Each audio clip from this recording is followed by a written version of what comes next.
Hello, I'm Isaac Hayes III, founder and CEO of Fanbase. Listen to what I'm about to tell you. The window to invest in Fanbase is closing. We've raised over $10.6 million of our $17 million goal. That means there's room for less than 6,370 people to invest in Fanbase for the average amount. The minimum to invest in Fanbase right now is $399. That makes you an owner in Fanbase today. Go to startengine.com/fanbase to invest. Why? Because current social apps have taken advantage of users for far too long, with content suppression, shadow banning, harmful racist content, and no real tools for monetization and equity. Fanbase has over 1.4 million users and counting, allowing anyone to reach all their following and monetize their content from day one. Social media is the new TV, and whoever owns the apps that distribute that content have the opportunity to own potential billion-dollar companies. While big platforms with uncertain futures are failing to serve their users, Fanbase is stepping up to fill the gap. Don't wait until it's too late. Invest now, invest for yourself and your future. Go to startengine.com/fanbase and own the next generation of social media.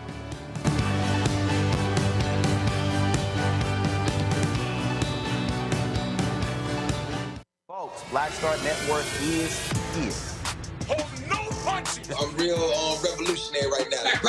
Support this man, Black Media. He makes sure that our stories are told. Thank you for being the voice of Black America, Roland. Stay black. I love y'all. All momentum we have now, we have to keep this going. The video looks phenomenal. See, this difference between Black Star Network and Black-owned media and something like CNN. You can't be Black-owned media and be scared. It's time to be smart. Bring your eyeballs home. You dig?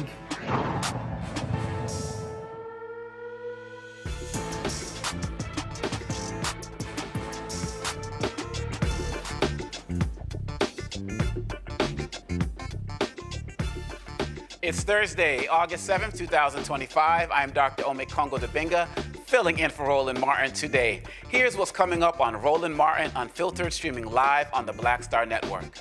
Texas Governor Greg Abbott says the state and possibly even the FBI is tracking down Democratic lawmakers who fled to stop the GOP's redistricting plan. We will talk to two of those lawmakers, State Representatives Manuel and Ashley Simmons, about what's really going down in Texas and what's at stake. Also, those new tariffs, they just kicked in today, and they're the highest we've seen in modern U.S. history.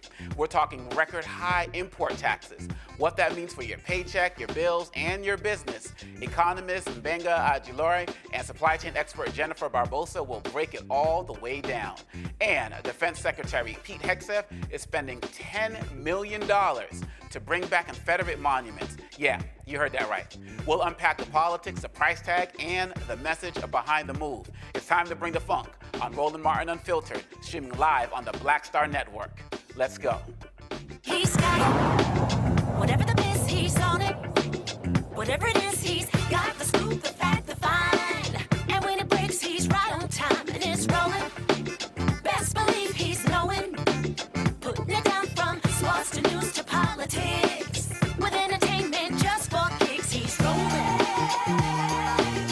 It's on go, roll, roll, y'all. It's Roland Martin, yeah. Rolling with Roland now.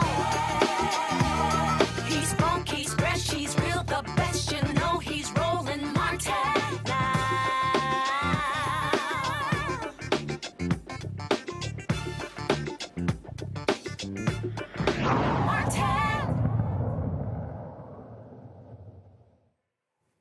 Republican Governor Greg Abbott says Texas authorities and maybe even the FBI are working to track down Democratic lawmakers who fled the state to block a Republican redistricting plan that is rigged to lock in GOP power and aligns with Donald Trump's playbook.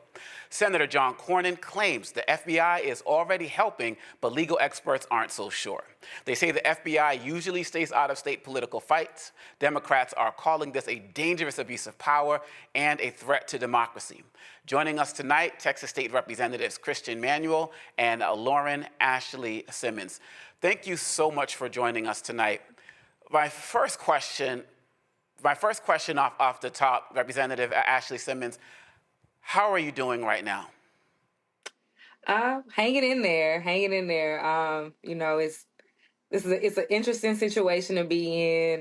You know, but this was so important for our communities for us to make this really hard decision. So I'm just, you know, it's a lot of different emotions right now. But you know, we're resolute. We know why we're here and we know what we're fighting for.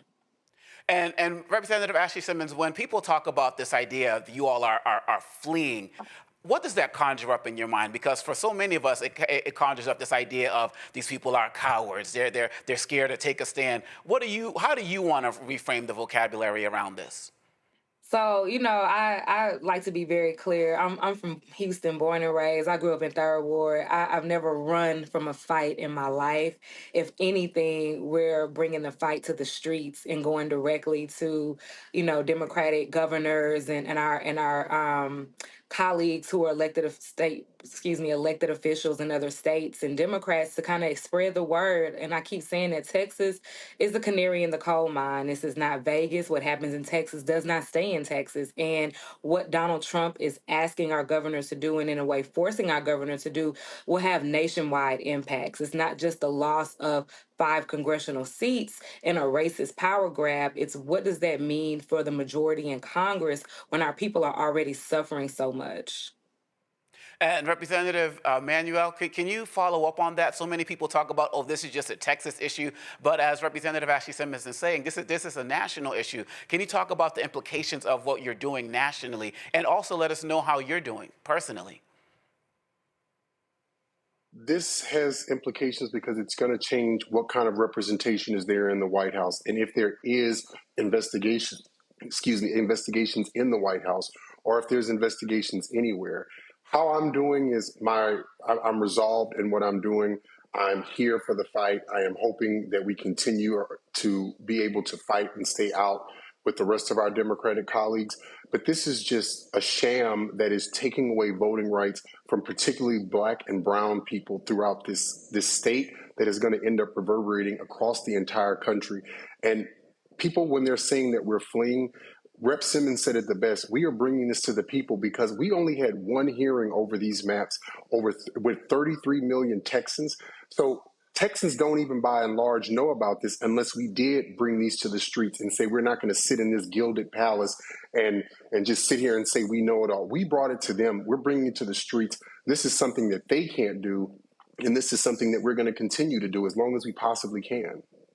And I want to be clear, too, breaking quorum is a tool. It's mentioned in our Texas Constitution. It is what the minority party has in their toolbox. And it can be seen as extreme or a nuclear option, but it was a way for us to stop the process, stop business as usual, and give ourselves an opportunity to talk about what's really going on. Like my colleague said, one hearing with maps for a few hundred Texans versus a state of 30 million. I mean, that is completely unfair. And I want us to also remember Texas meets on a biennium legislatively. That means we just got out of a session for 140 days. The governor called us back for a special session. 30 days, limited in scope, is only what he allows us to do. And so this was supposed to be done in the cover of night. It was supposed to go through really quickly, circumvent and bypass normal democratic procedures, and the Democrats in the House were supposed to just lay down and take it. And I don't think that's what I don't think they expected us to stand up the way that we did. And could you also educate us a little bit more, Representative Manuel, because I feel like for us who don't live in Texas, we were under the impression that y'all were supposed to be coming into session to talk about flood relief, to help the people of Kerr County, to help all of the victims. And then all of a sudden, Donald Trump makes a phone call and we're having a conversation about redistricting, and you have to leave the state in order to protest. What's being played right here are political games. The governor, the lieutenant governor, and the speaker have a right to get into a room and completely fund these programs without us even having to have a special session.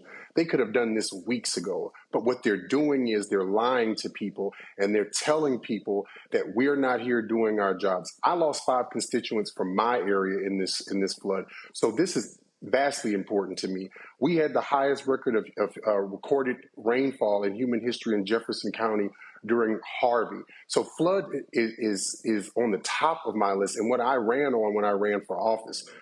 This is a game, and this is a political stunt for people who are running for re-election, and they're using Black and brown bodies as an excuse to say that we're lazy when they have not done the job that they were supposed to be doing for all these years, and now somehow we're the ones that are to blame for this. This is smoke and mirrors. I hope people see through this, and this is one of the reasons we are out here talking to people, to let them know you're being lied to. And the implications of this are going to be disastrous because Florida has just filed to have a select congressional rehearing committee as well. So they're about to do this next. And then it's going to be Ohio. It's going to be in every different state. And we're going to end up losing representation over gerrymandering. Absolutely. And I want to come back to you, Representative Simmons, on this particular take by Governor Abbott talking about these maps. Take a listen. So most people know that at the beginning of a decade, all states go through the redistricting process based upon what the new census shows. Since that redistricting process took place, two things have changed. One is the law, the other is the facts. The legal change was actually catalyzed by the Democrats. Democrats filed a lawsuit in 2022 that was decided last year, where courts decided that Texas is no longer required to have what are called coalition districts.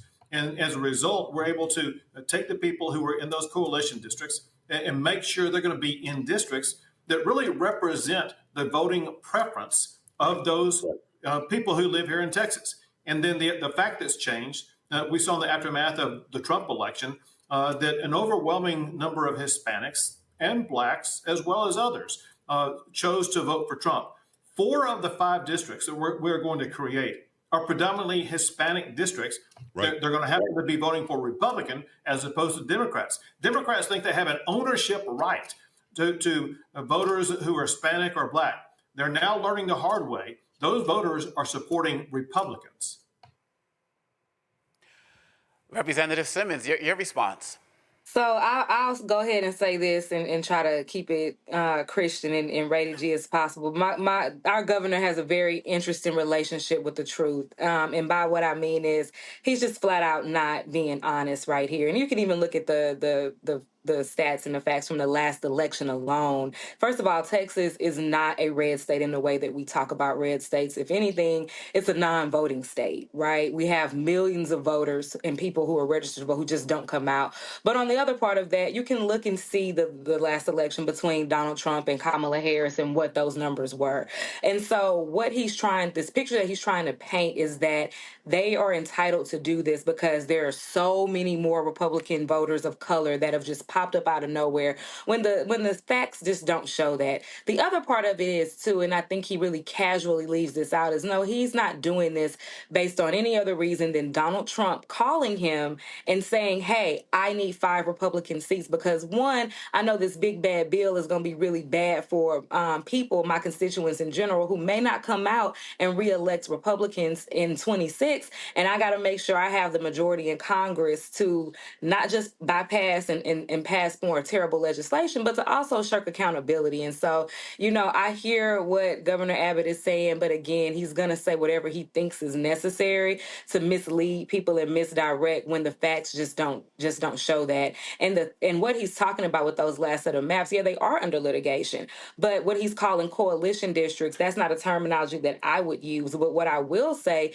is that black and brown voters are being disenfranchised. Black and brown voters are losing representation. The congressional district that I live in right now, they drew our congressman out of his own district, Congressional District 9. We see that in Dallas, in North Texas, that they're losing a black representative. And so, I will, hand over to my colleague to kind of, give his thoughts on that. But it's very frustrating to hear this. And also, too, the other part of it is, too, we have really pressing issues that we should be focused on.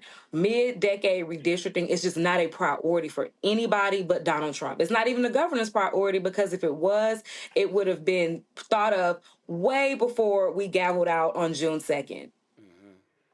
Representative Manuel? My colleague said it so great. And what I want to add to this is it's so very interesting that they get a few black people here and there because we are not a monolith. And all of a sudden it's a resounding alarm that we need to redistrict the state, which is crazy and lunacy in its own self. But this is also the funny thing. They keep saying how much they've given us. They're making 4 Hispanic opportunity seats.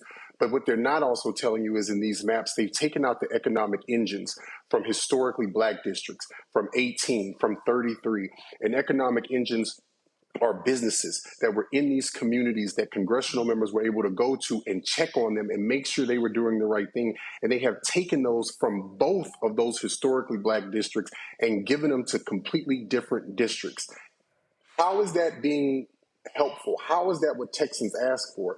This, again, is smoke and mirrors. This is them playing political games with people's lives, and they're all of a sudden saying that they want to follow the law. Well, we have laws that say we should be putting air conditions in prisons. We still haven't done that one. We still have people who are dying of heat exhaustion, but somehow, all of a sudden, the people's will needs to be done and we need to follow the law, but we're not even doing that with other things that we're supposed to be doing. So please forgive me for saying this.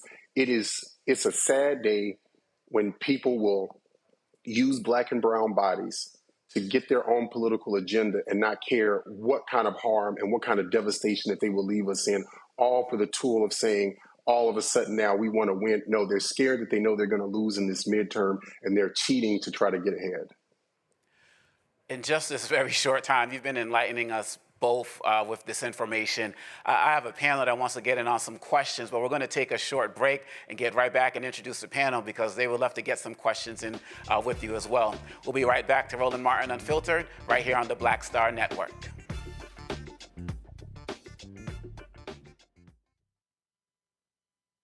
This week on The Other Side of Change, diaspora wars. The internet has been swarmed. Who has a right to blackness and black culture? Who is overrepresented, underrepresented? It's too much. It's making us dizzy. We don't have to be prideful without this air of superiority, right? All stories matter within this black sphere that we exist in. Only on The Other Side of Change on the Black Star Network. What's up, everybody? It's your girl, Latasha from the A. And you're watching Roland Martin Unfiltered.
We are back with Representatives Christian Manuel and Lauren Ashley Simmons. I wanted to introduce our panel so they could also get some questions in as well on this important topic. We have Dr. Nola Haynes, Georgetown University School of Foreign Service out of Washington, D.C. We have Dr. Greg Carr, Department of African American Studies at Howard University out of Washington, D.C. as well, and Reese Colbert, host of the Reese Colbert Show in Washington, D.C.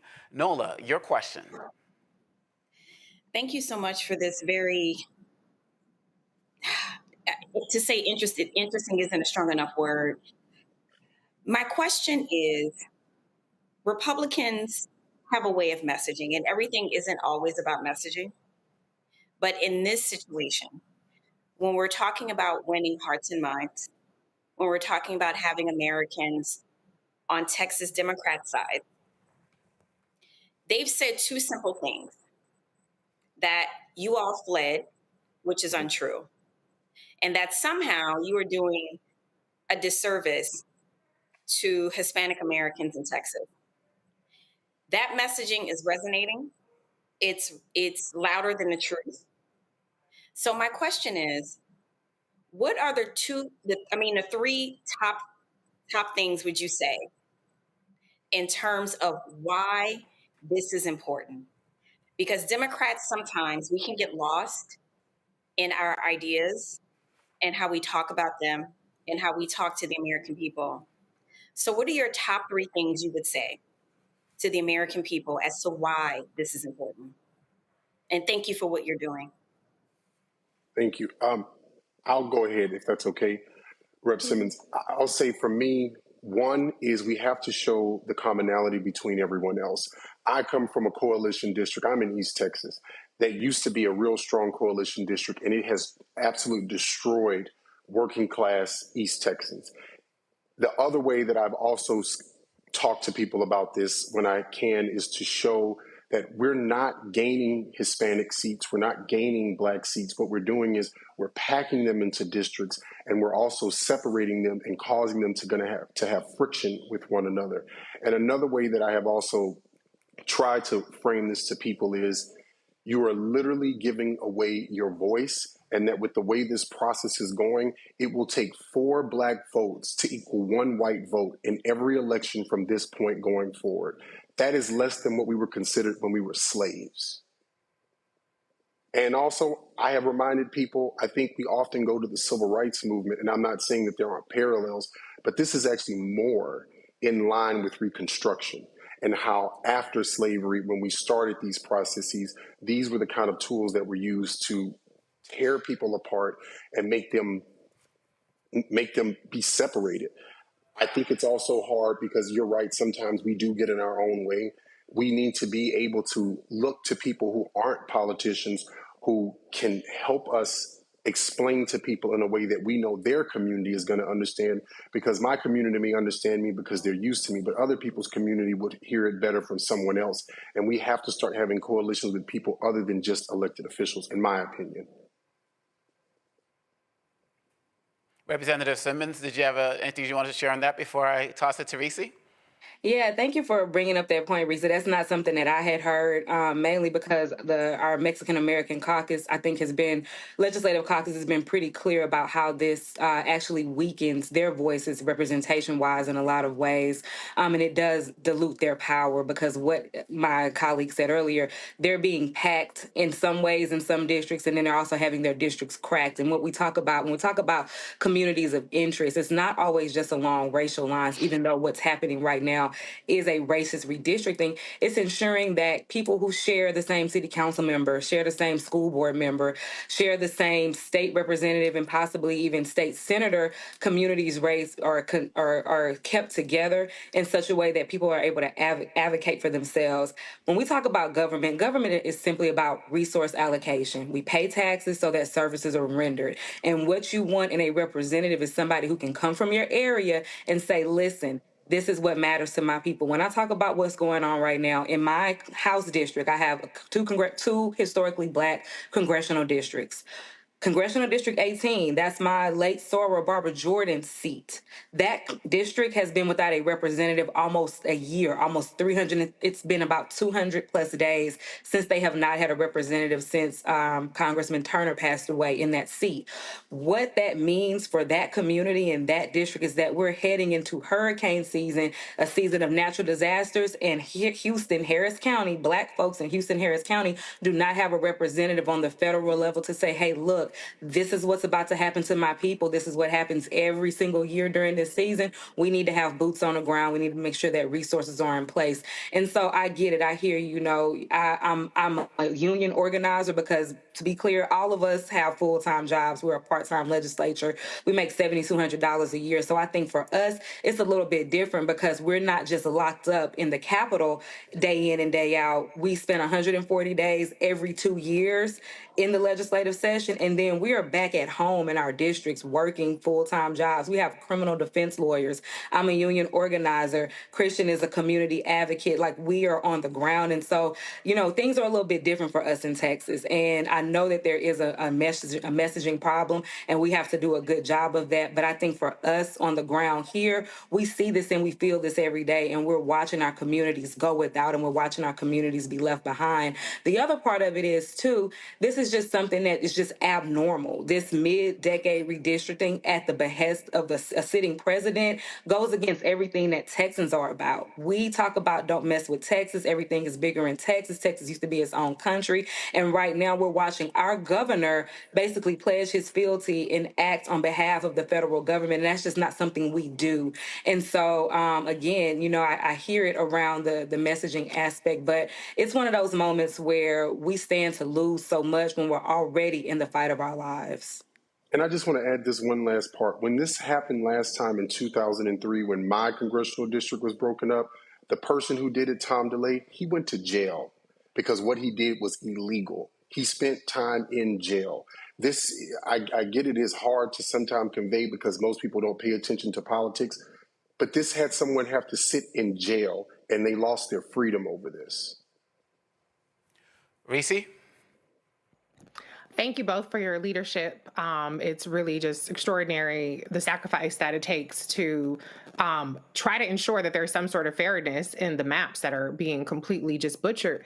I think, though, what I'm hearing from the Republicans is two things. I think that they're banking on Latino voters permanently shifting to the right, and then they're banking on voter apathy. What is your response to the fact that capacity and numbers and numerically, there is so much untapped voter engagement in our communities that can't completely overcome gerrymandering, but if people did activate and vote every single time, and there's a big, obviously, Senate election coming up, a big gubernatorial election coming up, how impactful that can be?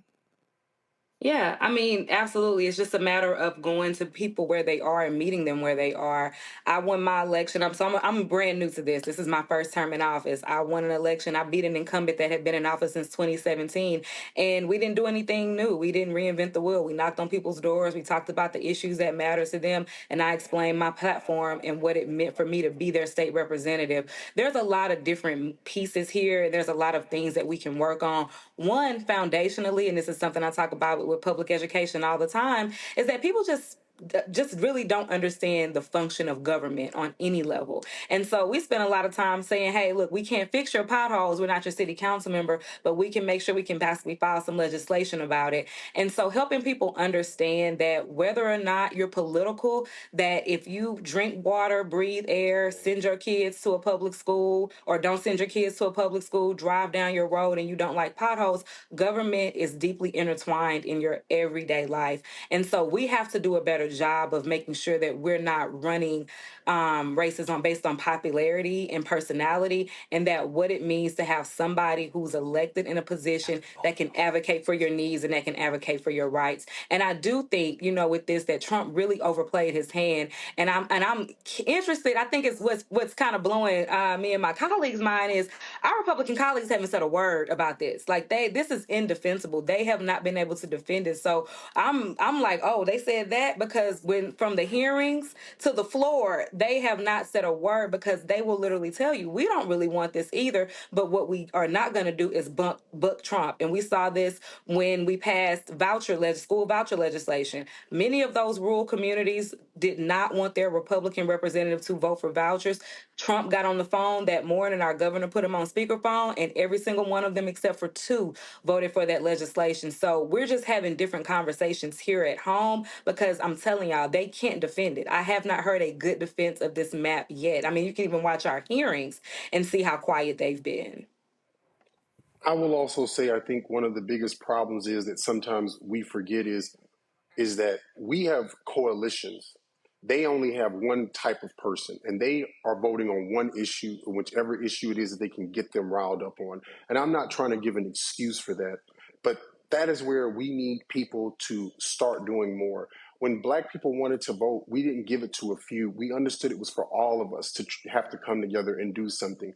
And the voter apathy, I think, is really, we have this appetite of we fix the problem, is done, or we tried to fix the problem and it's over, where they go to a point of where they plan and they get things together and they work on these processes, and then we continue to do the work. We continue to try to get these mechanisms going. And then when everything seems comfortable, one issue that we mess up on, it seems like we're not doing anything, when all they're doing is fear-mongering on abortion or transgender rights or something that is not even a part of 1% of the population. And then people just sit out, and then we need to find a way to garner support from Black women, Black men, Hispanic women, white men, white women, biracial people, Asian people. We have so many different areas that we have to hit just to get one person out to vote sometimes. And I'm not saying it's an excuse. I'm saying, as I always tell people, if you spend an hour of your day doing nothing, a Netflix show is about 42 to 45 minutes. Can you give us 15 minutes and just say, I'm going to be civically engaged? Because we need that help too. And sometimes I think people think once we get elected, we can do everything, but we can't. And we have to realize we are a big tent party that has to have the entire tent helping the one person that they have used to be their voice, but it can't just end with that representative. It has to also trickle down to everyone else that supported that person, because there is no way that one elected official can do it all, especially when we have a voter base that is just so vast, so wide, that has so many different issues, and all they have to do is walk in and say God, guns, liberty, and abortion, and then they get their votes. So it's a very different calculus for us, and we need help as well, as people keep saying they want help from us. Greg? Thank you, brother, and thank you, Representatives Manuel and Simmons. I want to pick up with that, Brother Manuel, with what you just said. Why in your minds, both of your minds, is it different? These are white nationalists. They're white supremacists. When I think of the battles in Texas in the 1930s and 40s and 50s, the voting rights battles, I don't think of a when they go low, we go high strategy, this broad-based multiracial coalition, and we're going to keep going. I think of a knockdown, bare knuckle brawl. Why is the message of God's guns, gays, too often enjoined and kind of confronted by the message of we need to get past that. We need to think about how this benefits all of us. How can we strengthen the messaging so that it does not present as a kind of we're extending olive branches while they've got jackknives cutting our throats? Why is it different in terms of the messaging in your minds? Because I can sense not only the frustration and the anger, but the sense that you're crystal clear about what this is. When can we call a thing, in other words? I think legislating fear is easy. It's easy to scare people in thinking that there's not enough resources available. That scary black or brown person is going to take what you have. There's going to be a trans person in the bathroom, and if you go in there, somebody's going to, take your kids at night and change their gender. When you have those scary messages being fed to people who are already fearful, who already are having a hard time, who are already being taught and primed to not trust their neighbor, it resonates in a very nefarious way, but it motivates people. And what we have to do is we have to kind of have sometimes some, not wonky, but some serious conversations about why somebody is trying and is hell-bent on scaring you, because they know that they don't have anything else to talk about. We passed legislation this session to help Elon Musk. We passed a bill to put the 10 Commandments in the classroom. Like, when you talk about what actually comes out of that building, the things that we see during a session, it's not for working people. This is not making anybody's property taxes lower. We haven't lowered rent.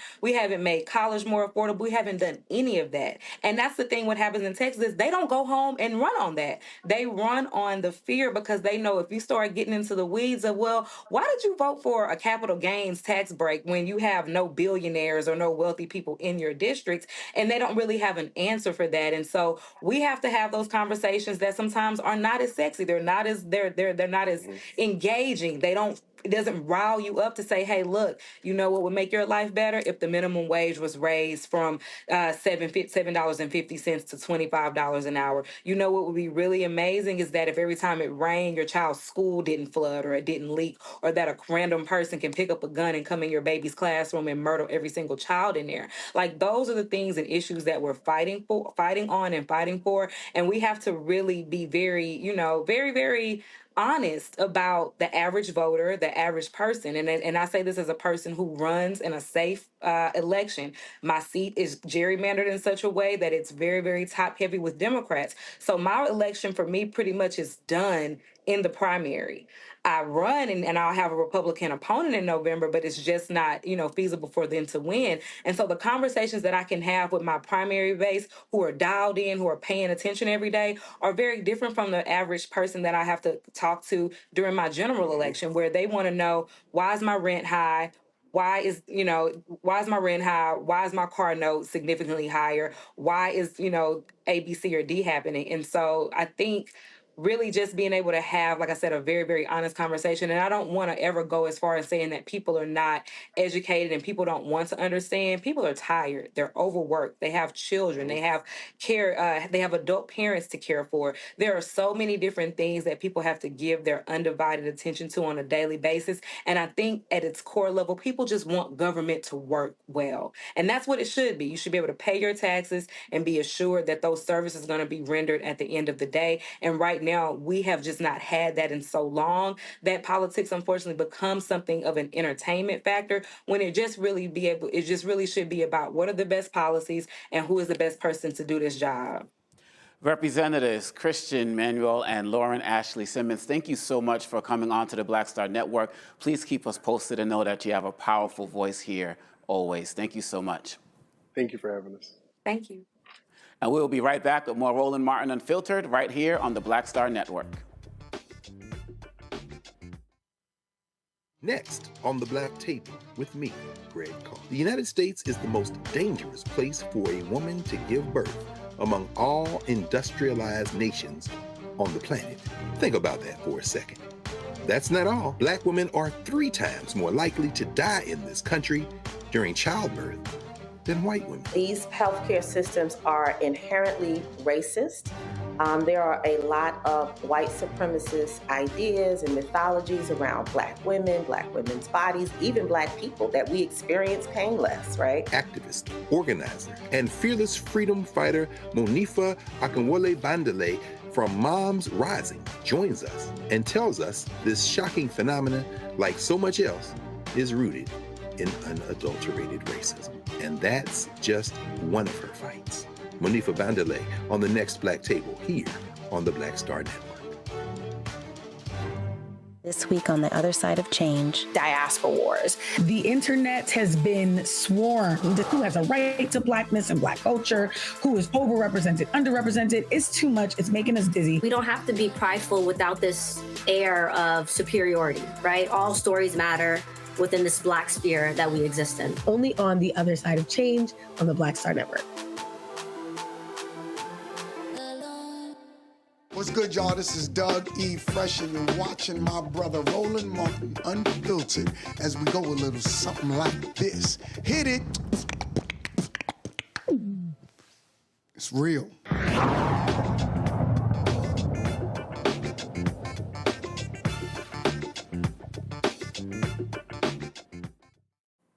Welcome back. Texas Democrats walked out to block a redistricting plan pushed by Donald Trump and backed by the state's Republican leadership.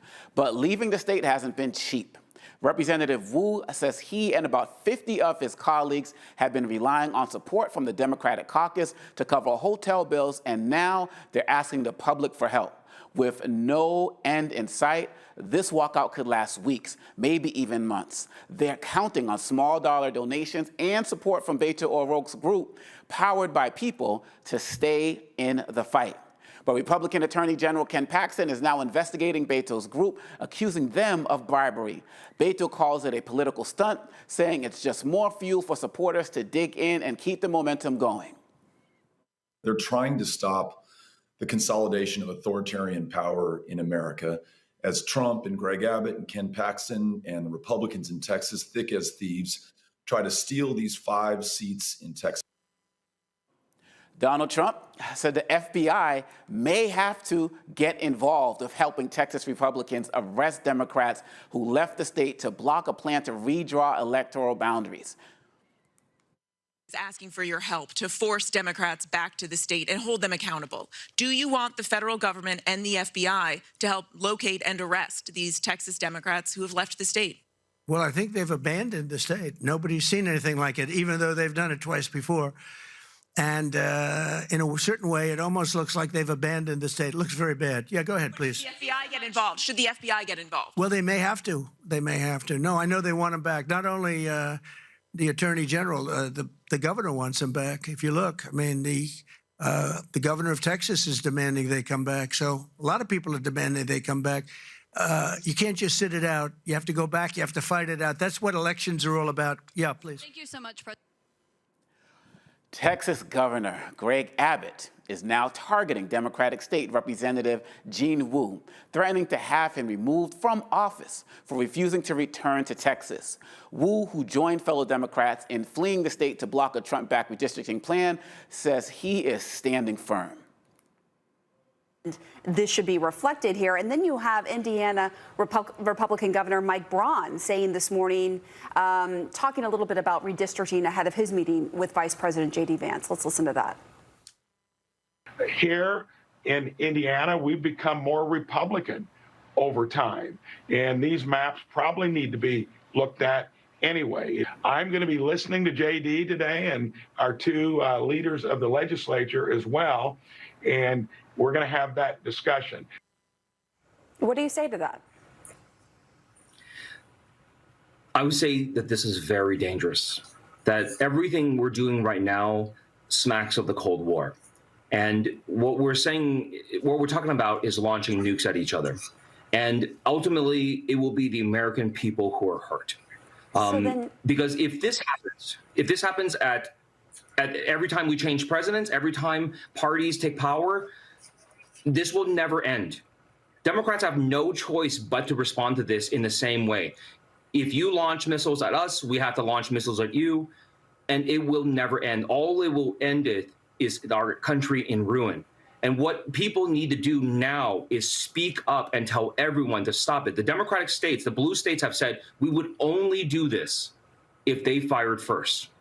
And what everyone needs to tell their legislators, tell their leaders, is everyone needs to stop. If you believe in a country that still values hard work and fair play and following the rules, like, you have to stand up and speak up for it now. Not whoever wins this one time, you get to rewrite all the rules whenever you want. That's not the American way. That's not the way we should work.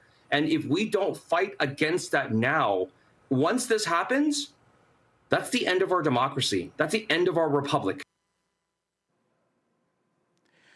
Now, Greg, I am hearing, every time I see these conversations going, I'm hearing so much historical references, weapons of mass destruction being employed, war, we're going to war, people bring up dictatorships and all of these different things. When you're hearing what's going on with this battle with the representatives and the historical context that keep being brought up, people are talking about mutually assured destruction and all of these war references. What are your thoughts as it relates to that?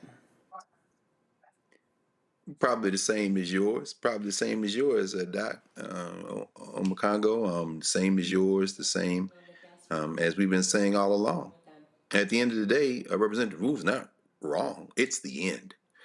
You'll notice that I don't have a whole lot of tears to shed about that. This is a cold civil war. We've been saying it all along. It's heating up. There's absolutely nothing surprising here. These are white nationalists. This is their death rattle.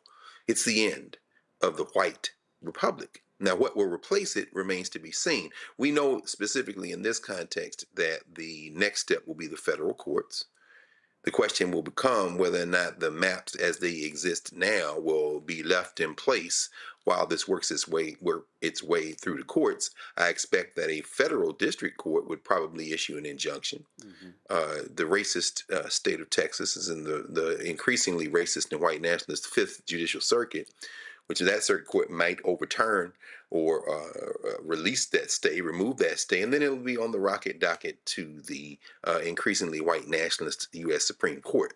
And we've passed this prelude. They're going to lay down and roll over and show their collective belly to Donald Trump, so he'd allow him to scratch their belly, and then that would leave Ketanji Onika Brown Jackson to dissent after they issue an opinion from the docket to lift that injunction. But that remains to be seen. But he's not wrong. When he says the end of our democracy, it was never a democracy, sir. This was always a white republic, and he's absolutely right. And this is why, as principled and as absolutely accurate as Representative Simmons' answer to my question was, it is also not an answer at all. White nationalists are dying, and this is their dying fight. You don't beat their dying fight by trying to remind their voters that they're harming themselves. Suicide is part of white nationalist illogic. You've got to break their political backs. And that means Illinois, that means California, that means New York, that means everywhere else to assure mutually assured destruction. Then we build something else or not.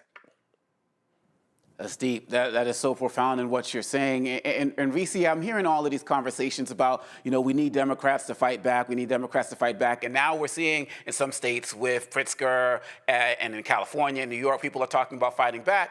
But now when I see some of these governors and other Democratic politicians on these news stations, it seems like the media is putting pressure on them. Are you doing the right thing? Is this something you should be doing? Are you any better than the Republicans by doing that? And my response was, I thought this is what people wanted. How do you see it? Well, here's the thing. Democrats have righteousness on their side. It's indisputable that what they're doing is the right thing. The problem is that this country does not vote based on righteousness. This country votes on self-preservation and that alone. And so that's why the whole idea of trying to appeal to people's desire to hold on to democracy and saying this isn't who we are, it's exactly who the fuck we are. Okay? This country has always been about holding on to power and maintaining it. Republicans have just taken it a little bit more seriously than Democrats have. And so what Democrats really should be focusing on is explaining to people that this is not about saving democracy. This is about Republicans trying to be able to rule with impunity.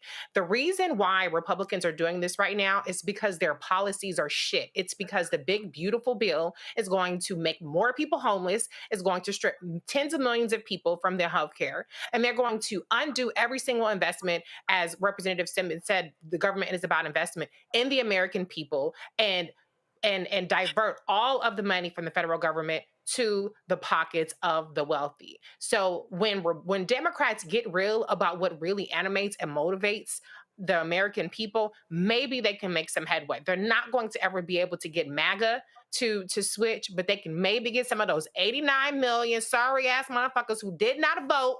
Like, this was the biggest threat in Donald Trump and Project 2025 to our self-preservation, to our damn planet when it comes to climate change. If you bring that in there, then maybe we could start talking. But this whole talk about democracy is the same exact reason why we lost in 2024. People do not care about preserving democracy. They care about what impacts them and them alone.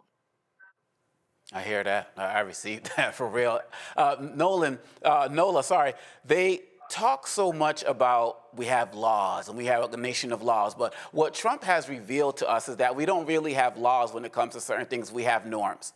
For example, people talking about the FBI actually being used to go and get these folks in tech who are in New York or Massachusetts or California. Some people say that's not what the FBI is supposed to be doing, but Donald Trump is saying, well, we might have to do that. How do you see this breaking down from a national security perspective in terms of what the FBI might actually be doing? Maybe it wouldn't have happened under Christopher Wray, but with a Kash Patel, I feel like anything's possible.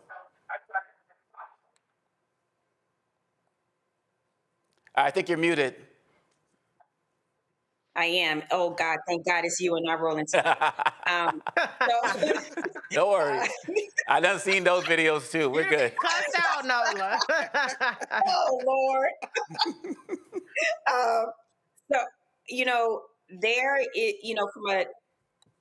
from a national security perspective, let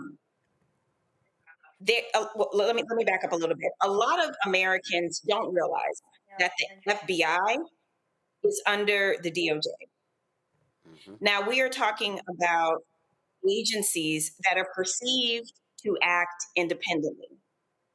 But any person, like when you are appointed, when you are part of the cabinet, there is the idea that you serve at the pleasure of the president, which is a confusing sentiment in and of itself. Because in one instance, it's as if the president is the monarch and you work at the pleasure to please the whims of that president. While an agency like the FBI and a Department of Justice, they claim independence. So one of the things that I have been talking about for years is we need to clarify this very blurry line between norms and laws. And what Trump and his ilk has done effectively is find a loophole everywhere, because there are norms everywhere, because the way that so much of this was perceived was that you are operating with folks who are moral. You are operating with folks who have decorum, who will operate within statesmanship. None of that applies to them. Especially with Greg is saying, people need to understand this is a fight for certain white folks' soul in this country, that they believe that by any means necessary, they need to preserve their country. It has nothing to do with politics. And Democrats, we are largely approaching this problem as if it is still a matter of politics. They have a war-like frame of mind, and we haven't gotten there yet. So from a national security perspective, yes, the FBI is an independent agency that is under the Department of Justice, and the Department of Justice is supposed to act as an independent agency. However, you still serve at the pleasure of the president. So that's a lot of confusing, it's a lot of confusing ideas that the American public are just not interested in. They want to know very plainly, is this against the law? Yes or no? They don't want to hear about the gray areas. They don't want to hear all the rhetoric. And no one can speak to the American public and tell them one way or the other. And the result of that is apathy, and you tap out. Wow. I hear you. Greg, I want to come back to this fundraising part, because when the George Clooney's and all the worlds were kicking Biden out of the race and all of that other type of stuff, they were talking about fundraising and this, and then Kamala came in and all of this money was raised. But now when I see something that's actually happening with the people, I mean, these representatives that we just had, Simmons and Manuel, like these different parts of Texas, the representation, I don't see Hollywood and all of the people who are saying we need to do this to save democracy. I don't see the millions of dollars coming in. I'm hearing things about donations on the ground. Is this just another way that this idea of what the Democratic Party is supposed to be about has actually been exposed? Man, that's a heavy question, brother. I would say that for the high-profile donors and the political operatives, it's really about the political theater of the national elections. These are not, in terms of the celebrities, they are not, should I put this, they don't really know much about politics. They're not dealing with state and local politics. Yeah. The United States isn't a nation. It's a country with a lot of different nations in it, a lot of different polities in it. The white nationalists have tapped into the visceral glue that holds together the criminal enterprise settler state called United States of America, and that's white nationalism. That operates at the state, local, and federal level. To respond to it at a national level is easy. It's convenient. You raise money. You imagine yourself an avatar fighting a larger battle. But America doesn't have a soul because it's not an entity. It's not a nation. The thing that holds America together is white nationalism. And they're not willing to get in the trenches and fight that white nationalism tooth and nail at the local level. I think where the two things converge potentially at the federal level and maybe the state level and local level would be with those who are anchored in the places where the white nationalists are trying to create the most chaos. So in this instance, and I'm not saying anything new, but I will use this name. It wouldn't be a George Clooney from California trying to battle this. It would be a Beyonce Knowles Carter in Texas. And that's not going to happen. Because at the end of the day, you got to ask yourself, what is your vision for the society you want to live in, and where are you investing your time and energy to make that vision real? It's a lot easier for the Beyoncés and the Jay-Z's to donate money or to cape for Kamala Harris at the national level. When it comes down to a fight like this, if Cowboy Carter got in off the sideline and said, why y'all chopping my city up like this and coming through the third ward and trying to destroy these seats, I'm dumping everything I have and carpet bombing you politically on that.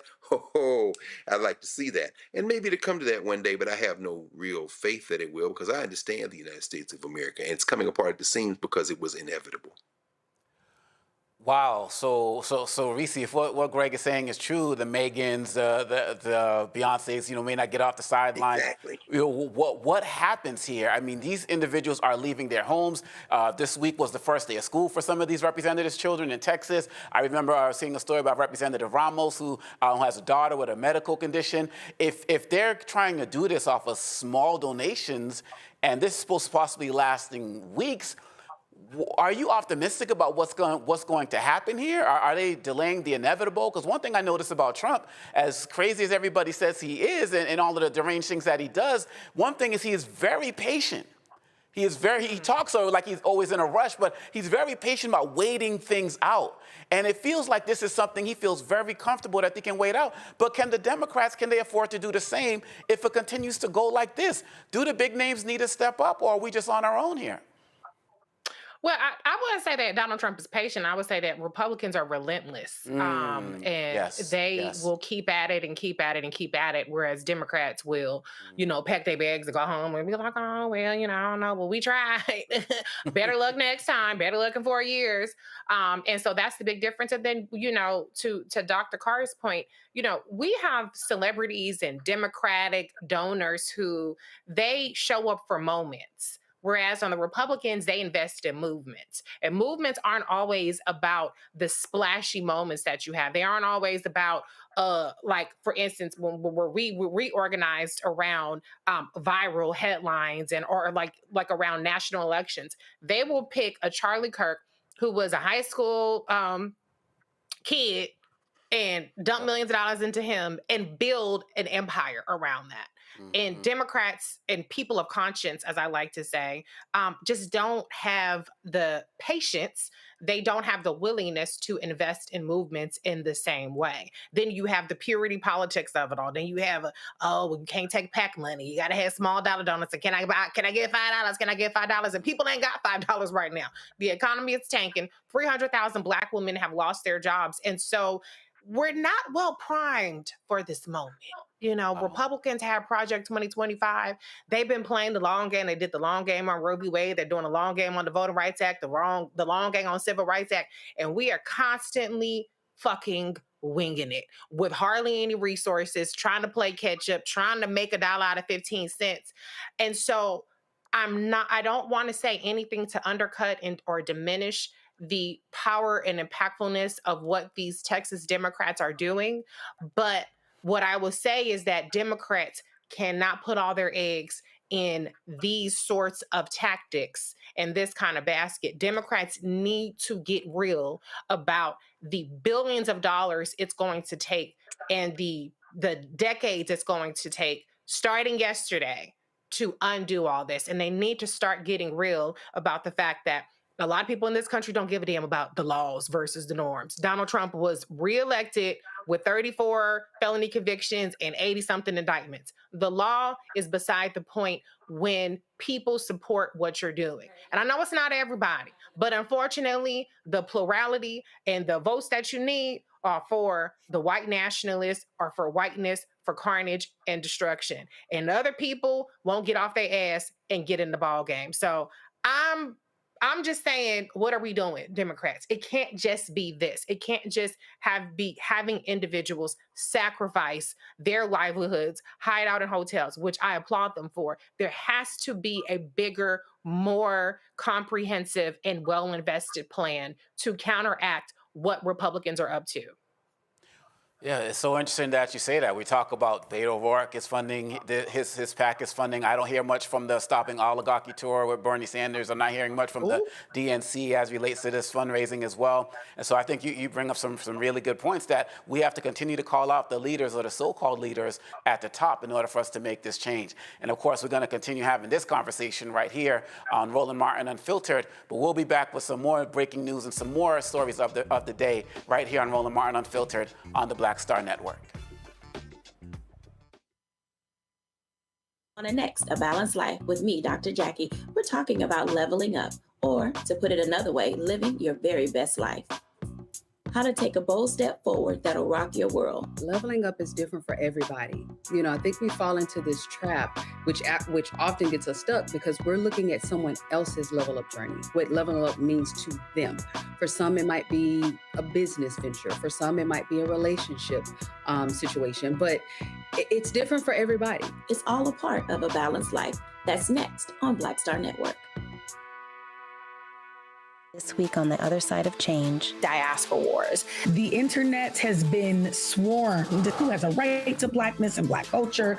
Who is overrepresented, underrepresented? It's too much. It's making us dizzy. We don't have to be prideful without this air of superiority, right? All stories matter within this Black sphere that we exist in. Only on the other side of change on the Black Star Network. Hey, yo, what's up? This is Mr. Dalvin right here. What's up? This is KC. Sitting here representing the JODECI. That's Jodeci. Right here on Roland Martin Unfiltered.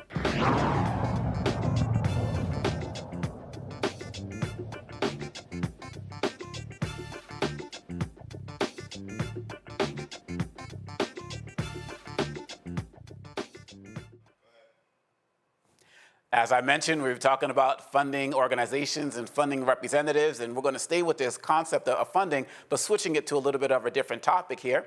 The Trump administration is unfreezing nearly $6 billion in federal education funding after a month-long freeze left states and schools in limbo just before the new school year. Funds for vital programs, including English language learning, teacher development, and adult education, will start releasing after July 28th. States are reminded they must follow all federal laws, OMB regulations, and executive orders in using these funds. Education Secretary Linda McMahon says the full amount could be distributed by year's end, but many districts warn they need support sooner with classes starting in days. The release follows intense bipartisan and legal pressure in the response to the freeze, which had threatened teacher jobs and student programs nationwide. Now, Nola,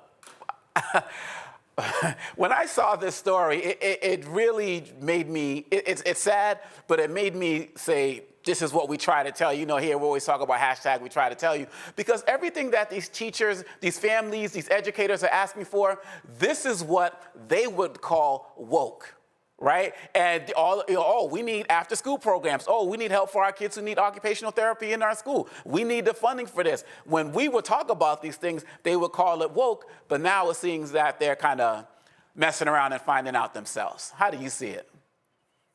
How do I see it? It's very simple. I think the tactic worked. You scare people, you take resources away from them, and you give them demands, and then they meet them. It's pretty simple. I mean, you discipline children, you discipline animals by taking food away from them, and then you reward them by giving them food. And so the way that this administration is operating domestically and globally is to beat people with a stick into compliance.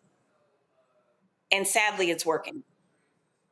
And so the hoops that people are going to have to jump through to get this money freed, that's also going to include the erasure of Black history. I'm pretty sure the erasure of Native American histories and histories that do not align with the narrative of, Puritanism and, the whole kind of mythological stories that are told in this country about white Americans when they came here. So that is how I see it. I'm happy that children will get resources, but this administration is getting what they want, which is compliance and capitulation, and you have to jump through all the hoops. And we are low-hanging fruit. So that means Black history is no more. Wow. Reese, how do you see this? Because some people say this is part of an awakening of people in red states. They're starting to realize that the Trump policies that they thought were only going to affect people in Black and brown communities are actually affecting them, and now they're going to be speaking up and demanding more. Some people are saying that this is something that they're doing, just to distract from the Epstein files. They're saying we're going to release this stuff right now. Do you see something happening within these rural areas, within these red states, where people are actually starting to get caught or get aware of Trump was selling a bag of goods to them? Or are they really just more focused on what they need in their space in that moment, and the rest of the country be damned? The latter. I mean, of course, all this stuff was going to hit them. That's what Project 2025 was about from the jump. It was not about being solely focused on being disruptive and harming people of color. It was about deconstructing this entire state. It was about a country. It was about reorganizing the social structure of this country. And whiteness can only protect you so much if you're poor.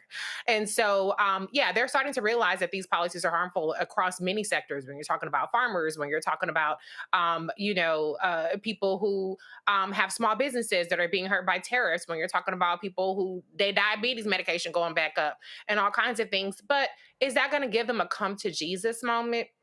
Absolutely not. Absolutely not. Not when it comes to MAGA. But with that said, not everybody is MAGA.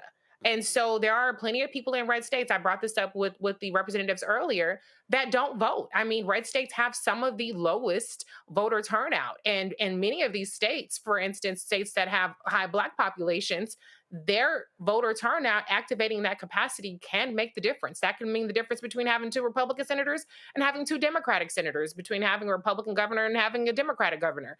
And so, to the extent that people start to realize that that this is going to hurt them and they sat out, maybe they'll get in. But part of what Republicans understand is that the more that the government doesn't work for people, the more it reinforces the notion of those who are disaffected and disillusioned that government doesn't work. That was their default position going into the administration, and that's going to continue to be their solution. So unfortunately, it is hard to convince those people that what they always thought government wasn't working can be fixed by putting Democrats in office, but God damn it, we got to try. No doubt, no doubt. So Greg, is this going to be another thing of Trump policy whack-a-mole? Because we see this situation with the Department of Education, and they're saying, okay, now we're going to give you your funding back. But I'm also thinking about situations that we've covered here with the EPA and environmental issues that are going on. I'm thinking about other places where, cancer research and funding is being destroyed for other types of diseases and the like. I'm thinking about what RFK Jr. is doing as it relates to vaccines. Are they going to wait for people to fight and protest for each of those things and then say, oh, we'll give this funding back. Oh, we'll give you this little handout right here? Is that their game plan? I think you're echoing Omakongo what Nola said. In the Petri dish, the nut case collection that is now running the federal government, the Petri dish of white nationalists and kooks, and RFK is right at home because they get to exercise all of their fantasies at this point. And to extend Reese to just to big up Reese for you saying this. This is Project 2025. This is the nasty little piece of work called Russell Vogt. Russell Vogt is a religious extremist, like many of the other ones, Kevin Roberts and others. But it's important to understand let me just sort it out. You got a shakedown artist in terms of Donald Trump, who certainly is trying to continue to change the subject from his deep relationship with his friend Jeffrey Epstein and their friend, who they've now moved, Maxwell, to the prison and probably trading right now favors, trying to figure out what they're going to do with her. So there's that. But he understands that whether it be these fake tariffs with people all over the world that aren't really ever going to be enacted, whether it be trying to bludgeon places like Columbia and Harvard over the head. And if anybody thinks you're at a school that has escaped this, you're on the list. We're all on the list. This is Donald Trump with his typical shakedown work. Then you've got the religious extremists and nationalists. We'll set aside the nutcases in terms like RFK. But Russell Vogt is planning all of this. Vogt's idea is that the president is a king. And that if you're going to stop this, you're going to have to fight them in court. And even if you fight them in court, as you saw with another nasty piece of work, Emile Beauvais, they will just ignore you. They are going to try to run roughshod over any notion of the rule of law. And as you said brilliantly, brother, this isn't about laws, it's about norms. But of course, the way that norms express themselves in a civil society is through laws. And once you've torn up the rule of law, you don't get it back. Vogt is now moving and understand, the hatred toward migrant education, which was $375 million of this funding, the hatred toward English language learning, which is $800 million of that funding, academic enrichment for those who aren't their children, $1.3 billion, and professional development staff and teachers. And they have contempt for teachers because teachers engage in, what's that word? Oh, yeah, learning. They're against learning. So that's $2.2 billion. But Russell Vogt, this little nasty piece of work, is now obsessed with this concept of rescission. So what he's doing is preparing these raft of bills to come through the federal legislature to claw back money that Congress has already appropriated. That's his next move. And you're absolutely right. NIH, for example, he was asked about the National Institutes of Health late last month, and he said they've wasted money. What about cancer research? Well, I'm not worried about that. He also is saying that, there should be less bipartisanship in the United States Congress. Not that there's a whole lot. But then you have the mute Dakotan, who is the majority leader, John Thune, who is sitting up there trying to keep his stiff upper lip as he suborns all of this foolishness. But he's got a problem, because there's a government shutdown looming in October if he doesn't get these appropriations bills passed, and he needs 60 votes to do it. Well, they want to get past that. They want to lower that threshold. But in Russell Vogt's case, what he's saying is this concept of the imperial presidency, this strengthened executive. The president as a king can look at what Congress appropriated and said, I don't agree, and I think you're wasting money, and I think that I can shrink that number, and you just need to see me in court. All of this, in other words, is not about education. It's not about NIH. It's not about health. It's not about Health and Human Services or HUD. This is about the concept that the president as a king can do whatever the hell he wants. And Russell Vogt is going to test that until the wheels come off, because this nasty little piece of work, religious extremist, has a nasty little vision of a nasty little country in his mind, and he's going to ride it until the wheels fall off or until we stop him, whichever one comes first. It's so powerful that in several of these answers, the idea of Project 2025 was evoked, because one source is reporting that 46% of Project 2025 has already been implemented. And we're not even a year into this presidency yet. So as y'all are saying, if we don't wake up now, before we know it, it's going to be too late. We're going to go to a quick break. We'll be right back with more Roland Martin Unfiltered right here on the Black Star Network. On the next Get Wealthy with me, Deborah Owens, America's Wealth Coach, Black Americans have 1/10 the wealth of their white counterparts. But how did we get here? It's a huge gap. Well, that's why we need to know the history and what we need to do to turn our income into wealth. Financial author and journalist Rodney Brooks joins us to tell us exactly what we need to do to achieve financial success. You can't talk about why we are, as Black people, where we are, unless you talk about how we got here. Bridging the Gap and Getting Wealthy, only on Black Star Network. Week on the other side of change. Diaspora wars. The internet has been swarmed. Who has a right to Blackness and Black culture? Who is overrepresented, underrepresented? It's too much. It's making us dizzy. We don't have to be prideful without this air of superiority, right? All stories matter within this Black sphere that we exist in. Only on the other side of change on the Black Star Network.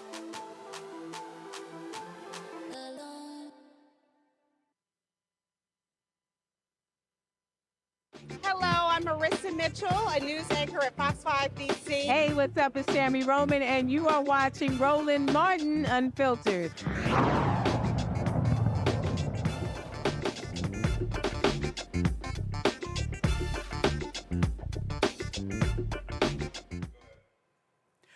President Trump just dropped the hammer on global trade overnight, rolling out the toughest round of tariffs we've seen since the Great Depression. The Great Depression, y'all. More than 60 countries are getting hit, including major players like Switzerland, Brazil, and India. Some of these import taxes are as high as 41%, and on average, tariffs are now over 17%. But Trump's not stopping there. He's already threatening to hike up prices on life-saving meds, critical tech, and even countries that do business with Russia. So get ready. Everything from cars and clothes to phones and furniture could cost a whole lot more. Experts say the average American family might end up paying thousands more this year. Business leaders are warning this could hit our pockets hard, especially in Black communities already stretched thin. Joining us right now, we have Jennifer Barbossa, International Supply Partners CEO. Jennifer, thank you so much for joining us. Thank you. What is your overall assessment of what's going on right now? Because when I hear some of these economists speaking, or I'm watching some of these other networks talk about it, I hear people saying, well, we've been able to survive, to absorb the tariffs. The country's not doing as bad as people expected. But my immediate thought was, well, in the beginning, he was talking 25, 50% tariffs. It didn't come in that high, so we didn't get hit that bad, but we're still getting hit pretty badly. Am I missing something? No, you're not missing anything at all. We are going to get hit, and it's going to be a wave effect across the country and multiples of communities. And those that are going to be hit and feel it the most are marginalized groups, communities, small businesses. You know, we're the ones that that do the most consumption. We buy. We're the highest group of population, and so we're going to feel it the most because we don't have the discretionary income to be able to absorb the impact. And you know, we're not a production country.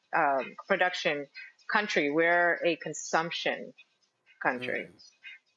So, Jennifer, I'm so glad that you've been bringing up specifically the small businesses, because quite honestly, I hear people, you know, they'll say, oh, the stock market is doing great, and they'll bring on people to talk about how great the stock market is doing or how great big companies are doing, the Toyotas of the world. But they're not spending enough time talking about what's happening on the ground with small businesses.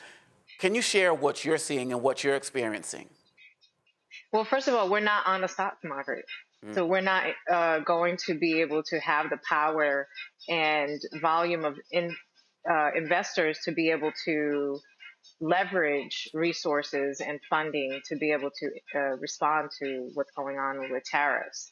So that's the first thing. The second thing is small businesses do not have the funds, the cash flow to be able to sustain on a long-term basis. And when the materials that you need to support your customers, to sell to your customers, are costing more, but you know that your customers are not making more money, especially if you sell to consumers, then you know that your margins are going to get really tight.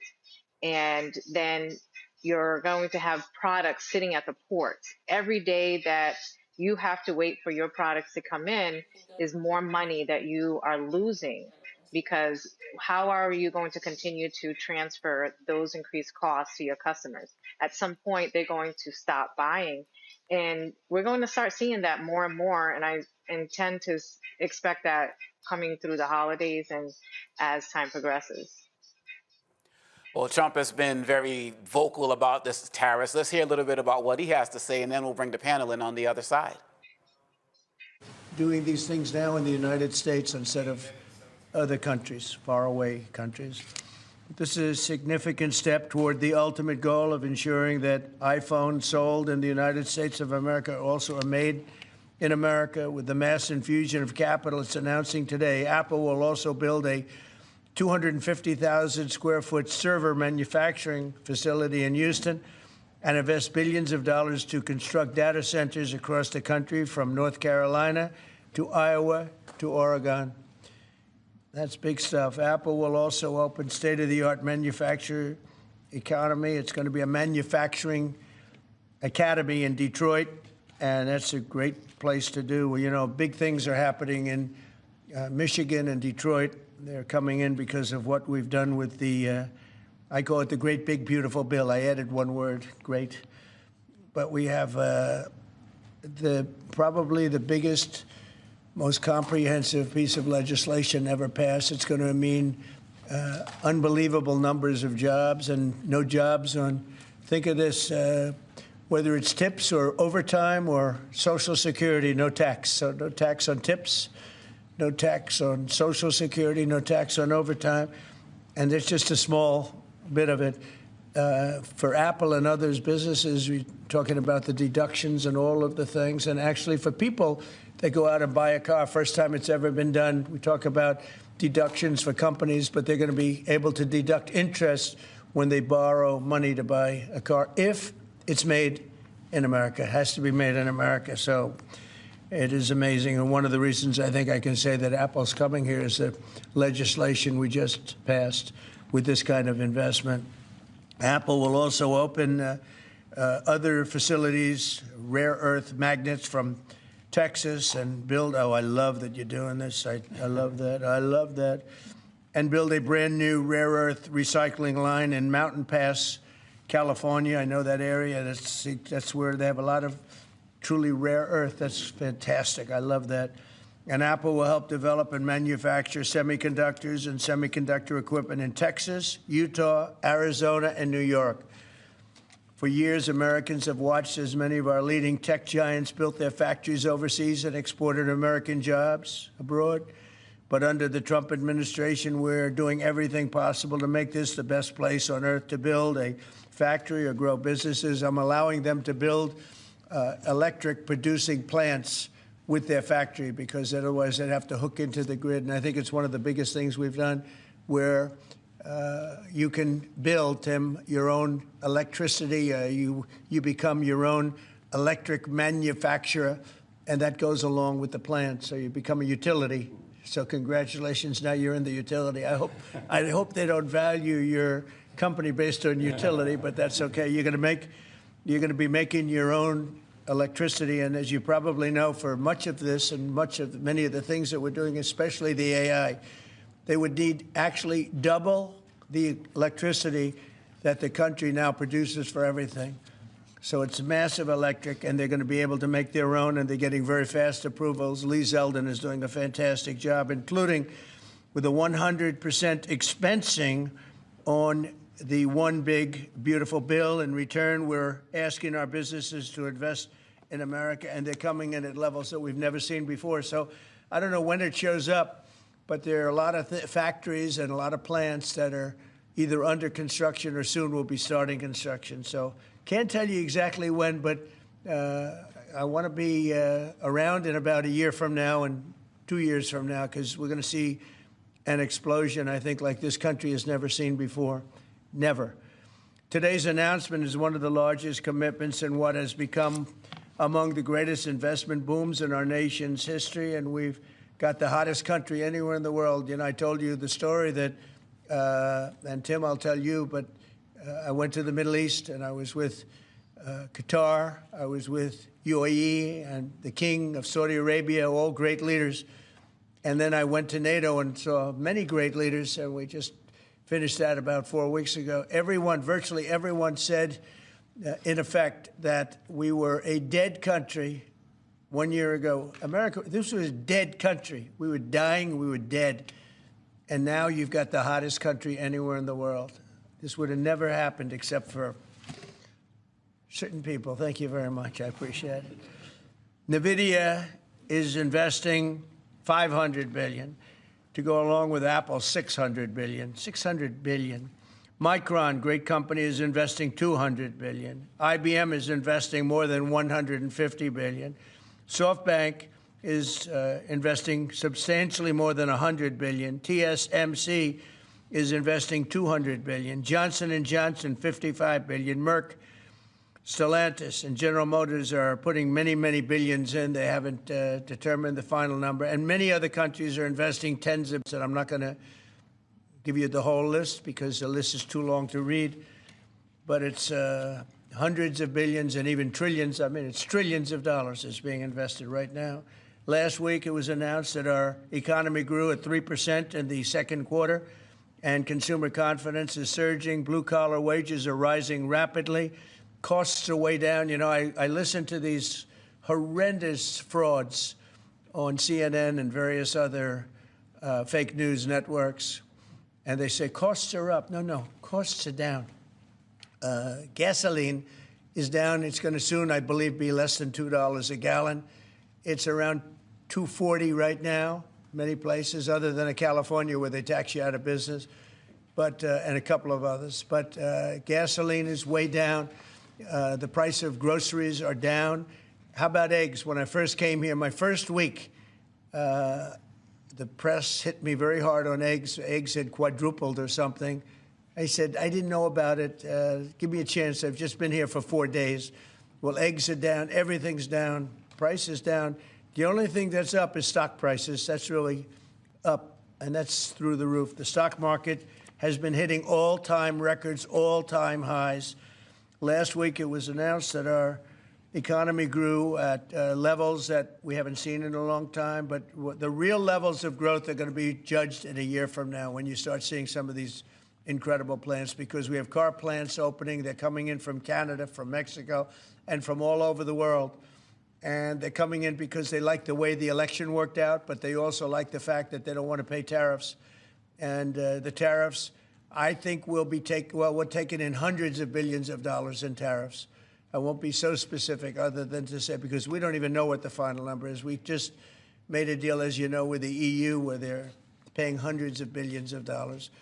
Japan paying hundreds of billions of dollars, and numerous other countries paying hundreds of billions of dollars. And we're not even completed there. And as you know, they found $25 billion 3 weeks ago. They said, we have a surplus of $25 billion. And they said, where did this come from? I said, check the tariffs. And they checked. They said, you're right. That's where it came from. And we've really just started. This is just in its infancy. So we have a great country. We have a country that is going to be very rich. It's a country that we're very proud of, but it's going to be very rich. And it's companies like Apple, they're coming home. They're all coming home. So we see there lots of what Trump has been playing as relates to his greatest hits. Basically, he's been talking like this from the beginning. And so there was a lot there that needs to be unpacked. But I want to turn it over to the panel. Greg, your question for Jennifer Barbossa.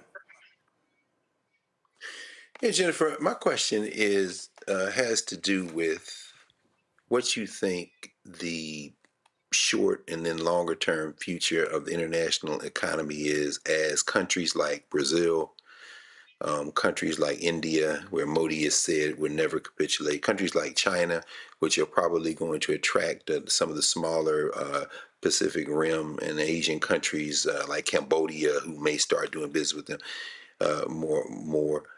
How do you perceive what Trump is doing? And I don't really listen to Donald Trump. I had to mute a whole lot of it because he's addled, he's incoherent, it's babble, and he seems hell-bent on continuing to create stagflation, even as he maybe be trying to line the pocket of some of his friends in the Middle East, particularly around oil, as we see what he's trying to do in India with Russian oil, and maybe trying to get them to wean themselves, and they're not.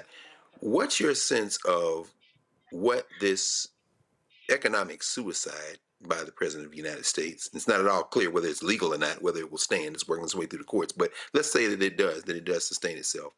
What's your sense of the aftermath of this type of legal suicide for the U.S. economy? And do you see emerging out of the rubble of the United States economy a shift that allows the rest of the world to create not only an alternative economic system, but one that will permanently displace the United States of America as the central economic power in the world?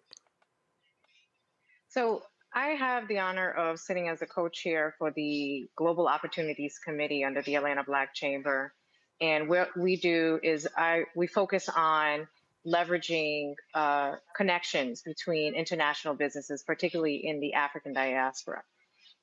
So we deal with businesses from over 40 countries around the world who are looking to do business and transactions between African American businesses here in the US and African-based or African descent businesses abroad.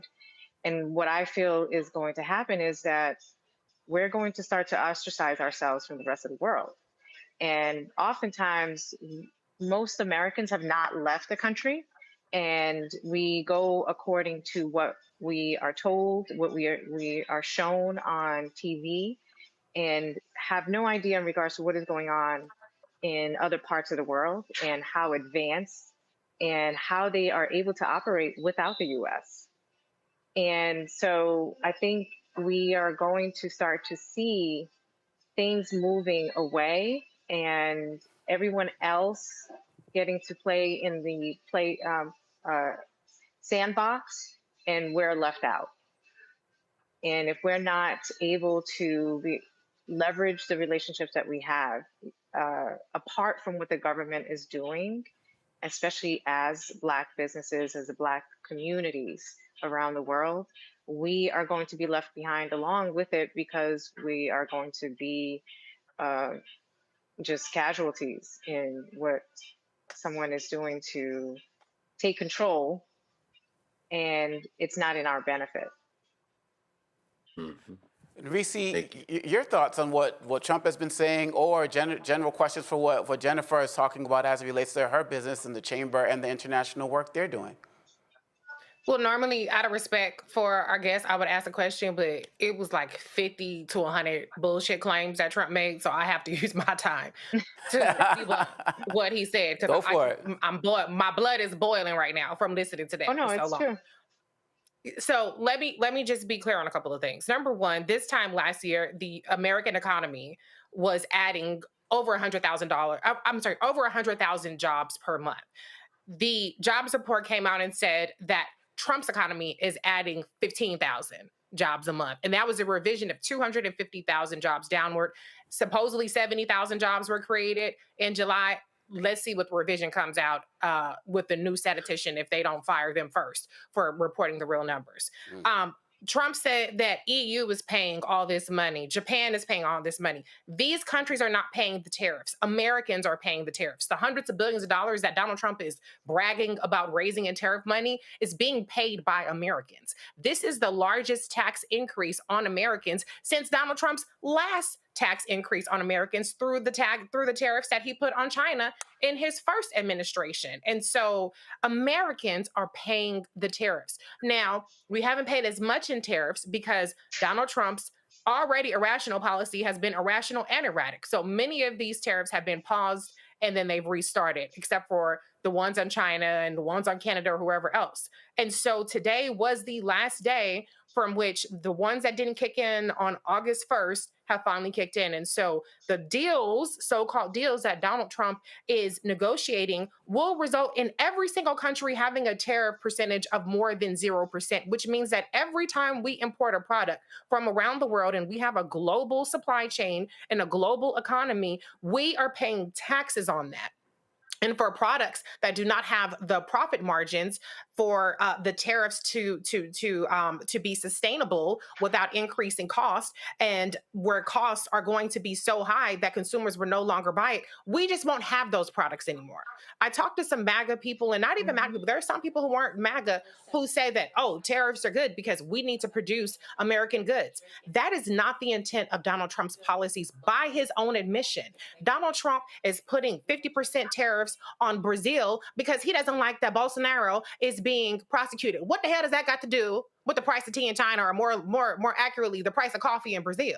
So this is not, his policies have not been tailored towards spurring production in the United States. As a matter of fact, 11,000 manufacturing jobs were lost last month, even as 70,000 jobs were supposedly added. And so this is not about strengthening the American economy. It is destroying it. It is not about strengthening American businesses. It is causing businesses to scale back. They're letting go of people. They're not making capital investments. And they are going to raise prices. They're going to change formulations. That's what Procter & Gamble has said. They're going to have shrinkflation where the products are going to be lower for the same price. So this is detrimental in every single facet humanly possible, okay? This is not an improvement. And like I said, as long as Donald Trump is yielding these tariffs for whatever stupid ass whim that he has when he's not wandering around the roof of the White House, the American economy and American people are going to suffer. And as you pointed out, Jennifer, most people that are working, people that are wage earners, spend more of our money on the kind of goods that we're not going to be able to afford anymore. So the fact that the 2024 election was largely based on the economy, you played yourself. Everybody who thought the day was going, oh, well, when Trump was in office, the stuff wasn't as high. I had to pay as much for gas. I had to pay much for cereal. You played yourself. Welcome to Trump's economy. It is just getting started, and it is going to get uglier and uglier from here. That's why they call her Reese with the receipts. We really appreciate that. Jennifer, as well as Nola as well, I'm going to pull you in as well, but I want to get your comments from Secretary Howard Lutnick, who said that the government's about to rake in some serious cash, expecting $50 billion a month from tariffs, which is up from $30 billion just last month. Billion, and as of last night, midnight, the tariffs went up. I think we're going to be heading towards $50 billion a month in tariff revenue that no one's talked about except for the president. So think about $50 billion a month, and that's where we are now. And then you're going to get the semiconductors, you're going to get pharmaceuticals, you're going to get all sorts of additional tariff money coming in. And as the president says, this could continue to head towards and ultimately reach $1 trillion. I mean, these are amazing numbers for the United States of America, and no one's retaliating. Everybody understands you've got to sell to the American consumer. The American consumer is the most powerful factor in the earth for the economy, and Donald Trump is harnessing it for the benefit of the American people. What can you tell us about this 40% transshipment levy? So the idea is, you know, it's one thing to set a tariff. So we set a tariff on Vietnam of 20%, but that's for Vietnamese goods. If some other country, let's say China, wants to send things to Vietnam and have Vietnam then sell them to America, that comes with 40%. So if China wants to send stuff to America, let's just do it through China. Let's stop this nonsense of sending it through other countries. So that's the idea, which is if it's your country, you pay your tariff, and if it actually has significant content, like 30% from any other country, then it should be taxed at that other country's tariff. And that's a higher tariff. Nola, they're throwing out a lot of numbers, thinking it's going to go over people's heads. What's your take from everything that you're hearing? So many. Sis, Jennifer, I'm going to do a little bit of what Reese did. We were texting back and forth because that clip was insufferable. It was filled with lies. It was filled with disinformation. And Lutnick is an acolyte. He's going to say what his king and his savior tells him to say. Like he said, no one else is saying these things but Donald Trump. It's a reason. So where I want to start is this fallacy about all the jobs that Apple is going to magically bring back to the United States. There's this thing called automation. There's this thing that is happening right now in Kentucky and in Texas with these data centers, which actually don't require a lot of human bodies to work inside of them, but they are also very destructive to the communities that they are in. So we need to break down bit by bit this massive lie that all these factories are going to open and give all these people in Michigan these factory jobs once again. And then even with that, what is the assumption here? That Americans want to return back to the factory? That they want to return back to factory jobs? Nothing about higher education, because that is being systemically dismantled. So not only is it's a huge fallacy about the amount of jobs that are going to come back to the United States of America to build iPhones, that's not going to happen because of automation. Let's also talk about the auto industry, another industry that you brought up. Where steel and aluminum, the prices are skyrocketing for Kias and Volkswagens, for cars that are affordable for people to buy. I'm going to quote from Car and Driver. This is what Car and Driver said. The Trump administration import tariffs are expected to make shopping for a new vehicle more difficult in the second half of 2025 and beyond. The tariffs have cut into automakers' profits, and experts predict higher costs will be passed on to the shoppers. Sticker prices may rise 4 to 8% by year's end. What advantage does that give the American consumer? What advantage does that give to a young person freshly out of college who wants their first affordable car? Whatever fairyland this man is living in, that has everything to do with his own mythology of thinking he is some sort of gangster, that he walks around the world, that he has a big stick and he wants to be a bully, and people are just going to capitulate to his whim. That is not how you do policy. You are not only hurting everyday Americans, you are hurting American companies. And that lie that he told about companies not pushing back, It's a reason why these tariffs have stopped and stalled, stopped and stalled, stopped and stalled. It's a reason why they call him Taco. I need to bring it down. I need to calm down a bit, because the thing that pisses me off more than anything, he has the pulpit. He has corporate media. So they are selling people these lies, and they're landing, and people are believing it. They don't care about the truth. So that's the piece of this we need to figure out. I'm done.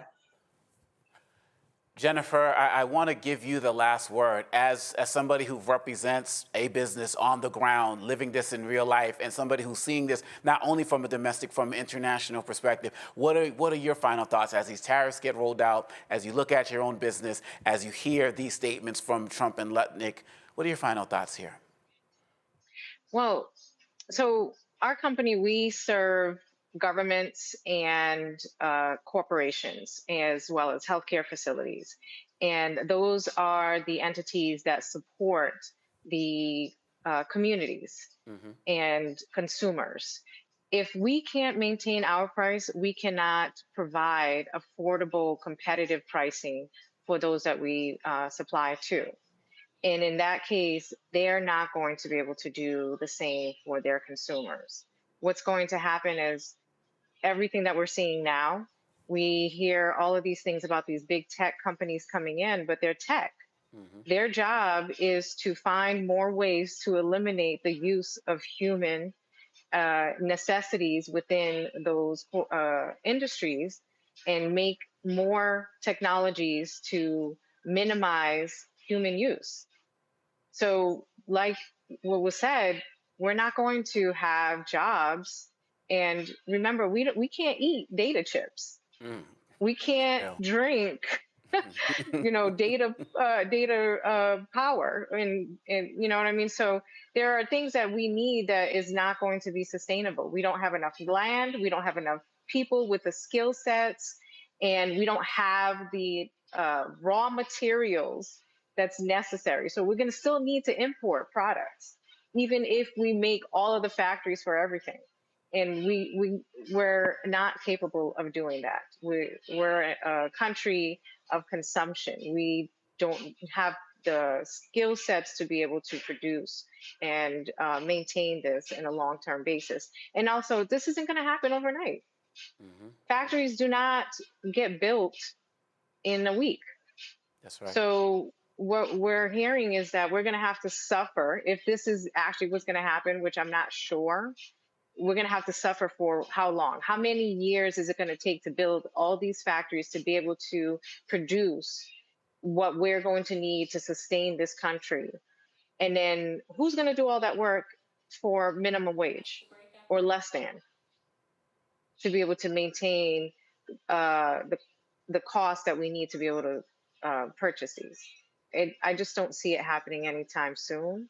And the reason why a lot of corporations left the United States was because of the cost of living was unsustainable, and they moved their factories abroad in order to be able to maintain competitiveness.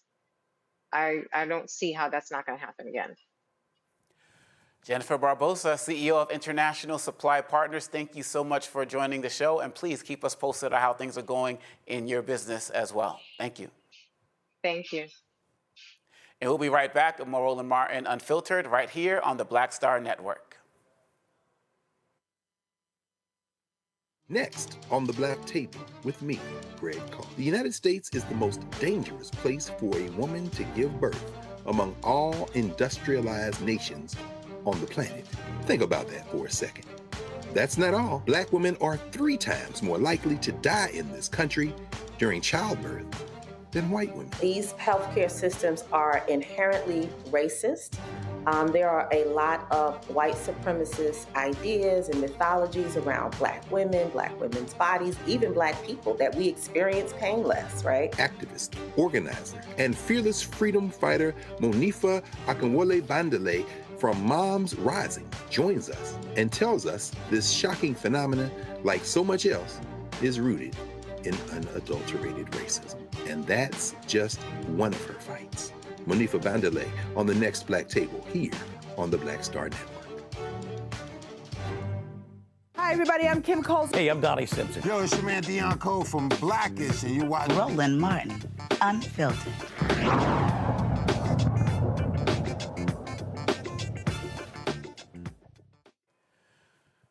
That was a powerful conversation, and I hope that you all are paying attention to this tariffs because it's hitting us in so many ways.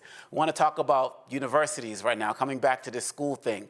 Donald Trump is preparing to sign an executive order requiring colleges and universities receiving federal funds to provide detailed admissions data, including student race, GPA, and test scores. Federal authorities want to verify that race is not being used in admissions decisions following the Supreme Court ban on affirmative action. This move builds on deals with Brown and Columbia universities, which agreed to share data and face audits to restore federal funding. Greg, I mean, it never stops. It never stops. And so many of us believe that the way they made Columbia capitulate, what they're doing with Howard, we see what's happening with Brown University as well, that they are never going to stop until they can control every aspect of these universities. They're using fighting anti-Semitism as an excuse. They're using fighting DEI as an excuse. And this is just the latest example of what Trump has been doing with this executive order coming up. How do you see it? Yeah, no, I agree. The definition of anti-Semitism that they're attempting to force upon Columbia, the International Holocaust Remembrance Alliance's definition, which commingles, conflates Jewishness with the state of Israel, which of course is historically untenable and absurd on its face, is just the point of entry for the real concern, because we know that some of the biggest anti-Jewish forces in the contemporary world are the white Christian nationalists. They see Israel as a means to an end. They see Jews as a means to an end. In terms of hatred, I think those who are being honest would very quickly point to the white nationalists, and particularly the white Christian so-called Christian nationalists. I'll call them what they are, religious fanatics, to understand that anti-Jewishness is really as virulent there as anywhere in the world. But the shakedowns of Columbia, the shakedowns of Brown, the shakedowns of Harvard there's a convergence of forces. They are the intellectually inbred group, people like Christopher Rufo. They are the deeply miserable, nasty pieces of work with plenty of money in the bank, like Ed Bloom, the economic power behind Students for Fair Admission versus Harvard, who's celebrating this announcement. And then there are the just naked white nationalists who couldn't tell you much other than they just hate everybody who's not white, like Donald Trump. This is the latest battlefield in this attempt to destroy. I'm sorry, there's one other force, and that is those who simply don't like, what's that word again? Oh yeah, learning. They're against learning. So you have all these things converging. I don't see this as necessarily a bad thing, and I'll tell you why. This is going to require higher education to be creative.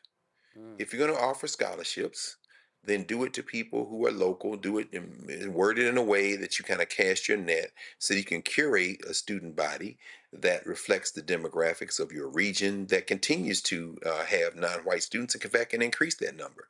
If you're in K-12 education, if you're particularly a high school educator, it's time to rethink grading. Let's pump out those 4.0s. And also, if you are in the testing and the assessment world, it's time to rethink the nature of testing. Since we understand that class plays a large role in terms of test scores, it's time to finally listen to us when we talk about cultural bias in testing. And when it comes to historically black colleges, perhaps now you can lean hard into your mission.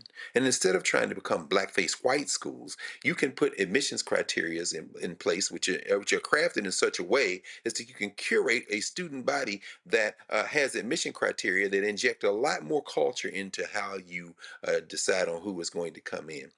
Quite frankly, none of them are interested in going to black schools. And it's time for us now to embrace our blackness as an admission criteria, not in terms of race, but in terms of culture. I welcome these intellectual inbreds because when they break this, they're not going to be able to put it together. And by the way, for the Descendants of Slaves crew, it's about time for you to understand that our best partners in this ongoing struggle that's about to now escalate is going to be those black schools in the Caribbean, the black schools in Africa. Time to think about student exchange programs, time to think about strengthening the ties, because these clowns are getting ready to kill what's left of their educational system, and there's no need for us to die with them.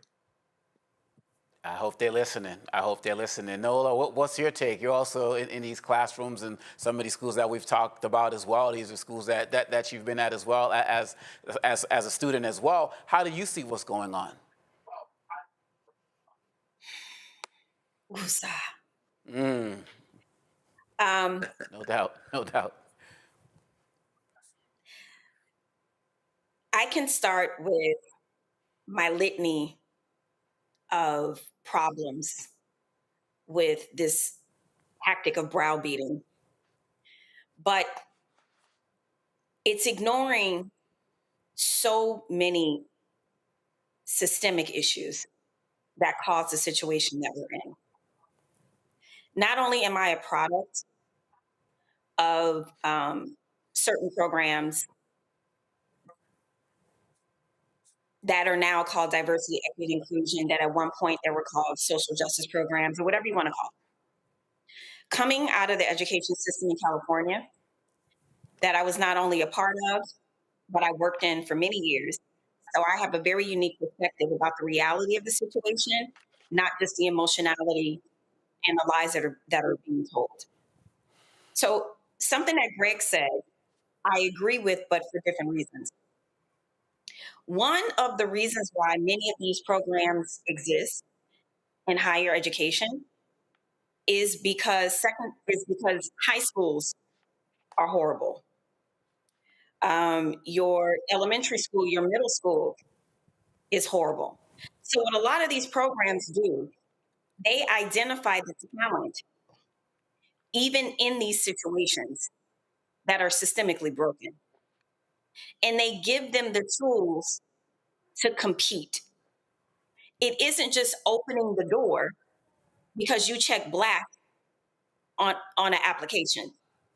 That is not how this works. And that is a part of it that angers me the most. I ran a program at UCLA called Summer Transfer Program. It was a community college program that mostly focused on Black community college students. The requirements to get into this program, to be dedicated to this program for a week, from morning to night, you are constantly in classrooms, doing homework, you're in lectures. It is so vigorously challenging because the way that these programs work, they are choosing the creme de la creme.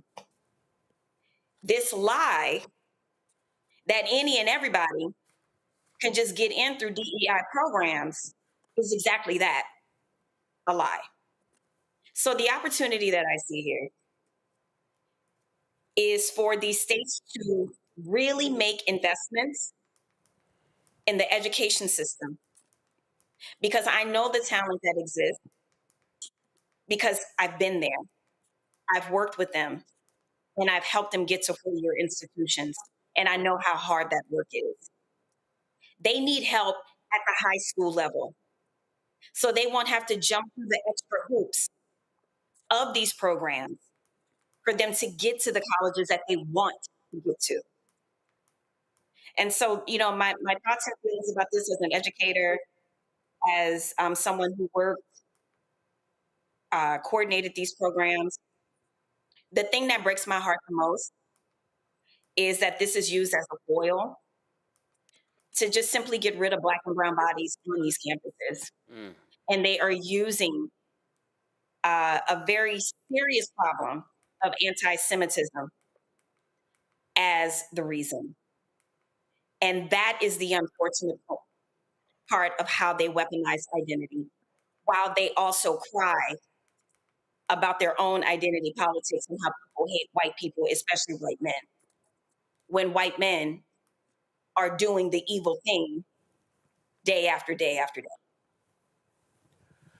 Reese, are you optimistic? I mean, some schools, it seems like on many levels, some are absolutely caving into Columbia examples. Some are looking at Harvard as one that's standing strong. But then when you look a little bit deeper, you see they'll change the name of a DEI program or get rid of certain classes. On some levels, they'll cancel black student graduations and the like.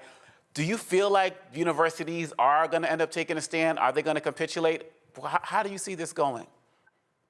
Universities will do what they have to do to survive, and they certainly aren't going to fall on their sword for the sake of black people being there. I mean, black people are already underrepresented at these universities. Columbia University has 5.38% black population, which is about 1,800 students. And so this is not... my point isn't so much about the presence of black people and trying to affirm that or defend it and talk about strategies to ensure that black people still get into these universities. What white people have to recognize in Donald Trump's war on these universities is that it is also a war on their advancement as well. When this administration is withholding and cutting hundreds of millions of dollars from these institutions, that there is a tangible impact to that.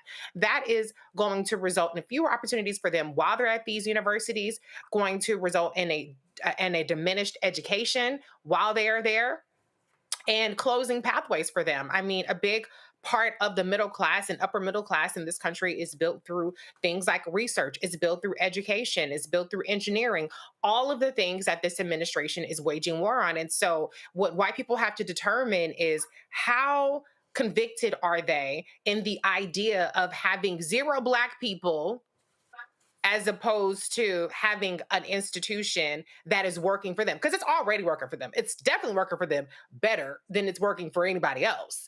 But they have to be the ones that recognize that all of this is happening at their expense, even more so than at our expense. You can, 1,800 black people, okay, we'll find a way to make that up. Okay, we got HBCUs, maybe they'll go to a public college or something like that as opposed to these elite universities. But they're the ones, the white students, the Asian students, they're the ones who are banking on these universities, making them the creme de la creme, making them the upper echelon. But this administration, Project 2025, even people who are alumni of these institutions are trying to re-engineer society that's going to shut a lot of these people out. And so all I'm going to say is good luck to them. I hope that this bargain is worth it. I hope that people will realize that their discomfort or their supposed superiority over black people is fucking them even more than it's screwing us.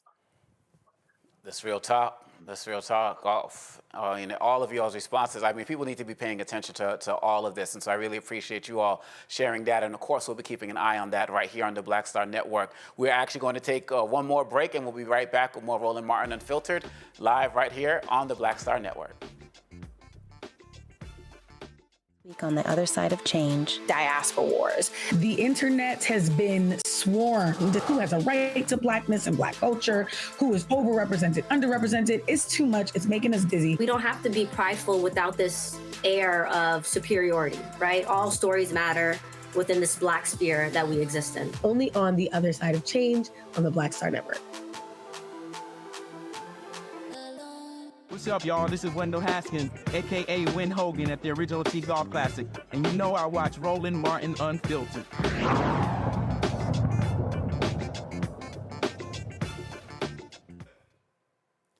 Lastly, tonight, where y'all at? Where y'all watching the show from? Maybe I need to check y'all out on Instagram. I don't know. Let's talk about that Instagram location sharing. Y'all may not know this, but I'm trying to help y'all out here.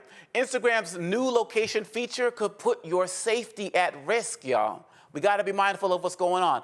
The platform just rolled out a series of updates, but one in particular has users sounding the alarm. It's called the Instagram Map. The Instagram Map, y'all, and it lets you share your real-time location with followers, all right? So Meta, Instagram's parent company, says it's a, quote, lightweight way to connect with each other, unquote, and stresses that the feature is off unless you turn it on. But still, critics are warning that it could open the door to serious privacy and safety issues. With location sharing enabled, every time you open the app, your real-time location gets updated for selected followers to see. Now, let's talk about how to turn it off, all right? So check it. Go to the Instagram map inside your DM inbox. Tap the icon to open map view.